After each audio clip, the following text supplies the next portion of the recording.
بسم اللہ الرحمن الرحیم۔ دوستو، میں ہوں ڈاکٹر محمد شہباز اکمل اور آپ دیکھ رہے ہیں طلوع آشنائی۔ دوستو، آج ہمارا موضوع غالب کا تصور حسن و عشق ہے۔ بڑے شاعر کی ایک پہچان یہ بھی ہے کہ وہ بیک وقت ماضی، حال اور مستقبل میں اپنے وجود کا احساس دلاتا ہے۔ تو غالب ایسے ہی بڑے شاعر ہیں جو اپنی ذات میں ماضی کو چھپائے ہوئے، حال سے پوری طرح ہم آہنگ اور مستقبل کو اپنی نظروں سے دیکھ رہے ہیں۔ غالب کا تصور حسن و عشق، اگر ہم اس پہ بات کریں تو غالب کے اردو اور فارسی کلام میں حسن و عشق کو ایک نمایاں مقام حاصل ہے، لیکن ہم یہاں غالب کے تصور حسن اور تصور عشق کو بطور ایک ملی جلی حقیقت کے دیکھتے ہیں۔ ہم ایسا کیوں کرتے ہیں؟ اس کی وجہ یہ ہے کہ یہ دونوں ایک ہی ذہنی کیفیت کے دو بظاہر مختلف ظہور ہیں۔ عشق وہیں ہوتا ہے جہاں حسن نظر آئے، اور جہاں عشق ہو وہاں حسن ضرور نظر آتا ہے۔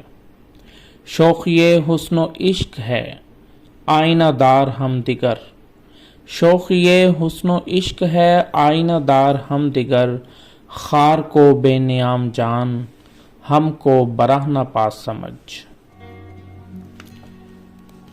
غالب کے تصور حسن پر بات کریں تو غالب کو حسن کی تصویر سے نہیں بلکہ اس کی تاثیر سے سروکار ہے، اور یہی وجہ ہے کہ وہ پیکر حسن کی مفصل عکاسی جو روایتی سراپا سے مخصوص ہے اجتناب کرتے ہیں۔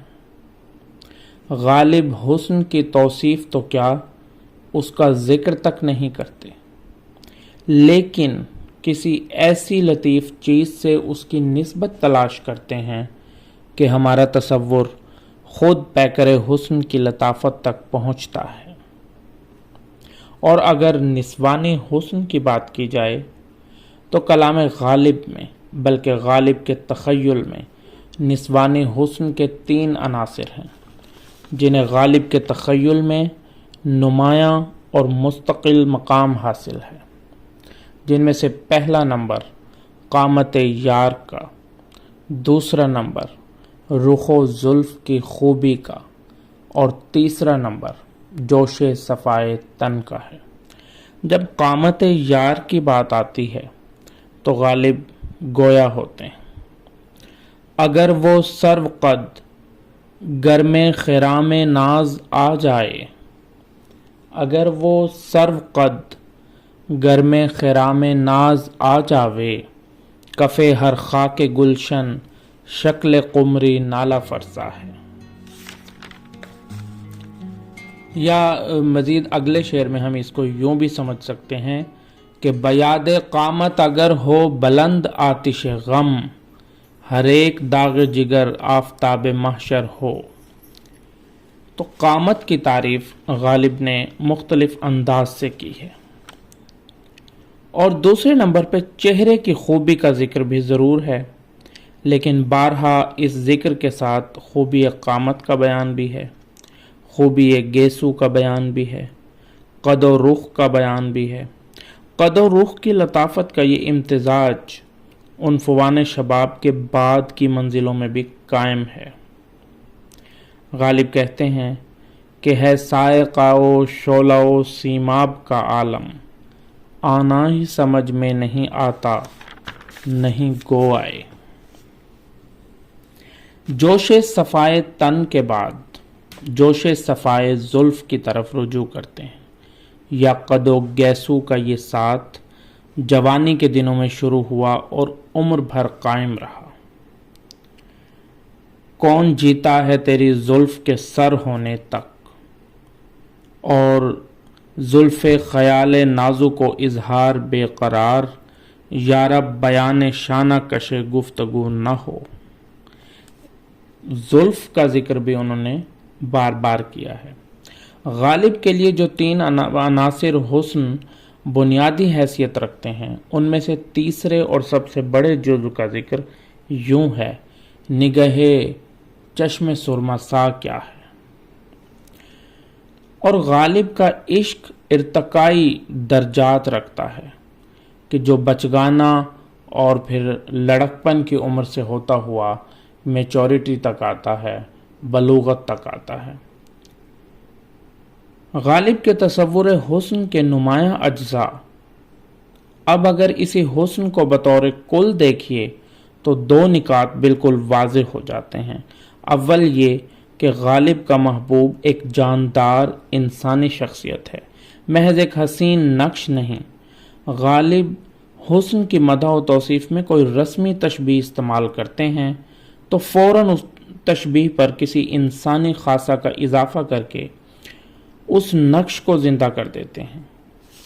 غالب اپنے محبوب کی آب و گل میں فتنہ شور قیامت دیکھتے ہیں، کیونکہ نہ شعلہ میں یہ کرشمہ، نہ برق میں یہ ادا، وہ شوخ و شنگ، بے باک، تنک مزاج، بے وفا، غیر منطقی، سبھی کچھ ہے، مگر خون آشام درندگی کے ان خصائص سے مبرہ ہے جو شعراء کے روایتی معشوق میں خواہی نخواہی ہر طریقے سے موجود ہوتے ہیں۔ دوسرا اہم نقطہ یہ ہے کہ جس کا یہاں ہم ذکر کرنا بجا سمجھتے ہیں کہ اس سے دلچسپی میں اضافہ ہوگا۔ غالب حسن کا تصور کرتے ہیں تو بارہا اسے سکون کی بجائے حرکت کی طرف لے جاتے ہیں، یعنی غالب کا تصور حسن حرکی نوعیت کا ہے۔ خیالات کی حرکی نوعیت امیجری کہلاتی ہے۔ موج خرام یار بھی کیا گل قطر گئی، یا لرزے ہے موج میں تیری رفتار دیکھ کر، ان تمام مصروں میں حرکی نوعیت کا تصور حسن موجود ہے۔ یا ایک اور مصرع بھی ذہن میں آیا کہ لطف خرام ساقی و ذوق صدائے چنگ، یہ مصرع بھی حرکی نوعیت کا حامل ہے۔ یہ متحرک حسن جب باغ کی روشوں پر خرامہ نکلتا ہے اور سبز پوش درختوں کے درمیان اس کا پیکر کبھی نظروں سے اوجھل ہوتا، کبھی اپنی جھلک دکھاتا ہوا گزرتا ہے، تو یہ خاموش درخت بھی ایک عالم سرخوشی میں اٹھ کر اس کے ساتھ ہو جاتے ہیں۔ سائے کی طرح ساتھ پھریں سرو و صنوبر، تو اس قدے دلکش سے جو گلزار میں آوے۔ یہ تمام جو مصرے اور اشعار ہیں، ان میں تصور حسن کی حرکی نوعیت ملاحظہ ہو۔ اب غالب کے تصور عشق کے ارتقاء کو جو اس کے طالب علمانہ اور پھر لڑکپن اور پھر جوانی اور بلوغت کی طرف آ جاتا ہے، تو یہ نقطہ لائق توجہ ہے کہ جب ہم کہتے ہیں کہ نوجوانی میں عشق کے بدنی پہلوؤں پر غالب کی توجہ زیادہ مبذول ہے، تو ضمناً ہمارا دعویٰ یہ ہے کہ اس حصہ کلام میں وصل کے کوائف زیادہ اور فراق کے مضامین کم بیان ہوئے ہیں۔ لیکن اس کی وجہ کیا ہے؟ اس کی وجہ بڑی سادہ ہے کہ قدرتی طور پر عشق کے بدنی پہلوؤں کی شاعری بہت بڑی حد تک ملاقات کی شاعری ہے۔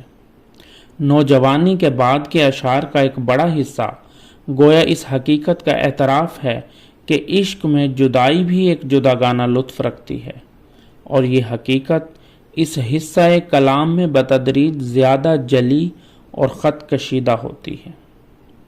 تو غالب چلتے ہیں کہ میں پرستی اور عذر مستی سے کہ ہم سے کھل جاؤ بوقت میں پرستی ایک دن، ورنہ ہم چھیڑیں گے رکھ کر عذر مستی ایک دن۔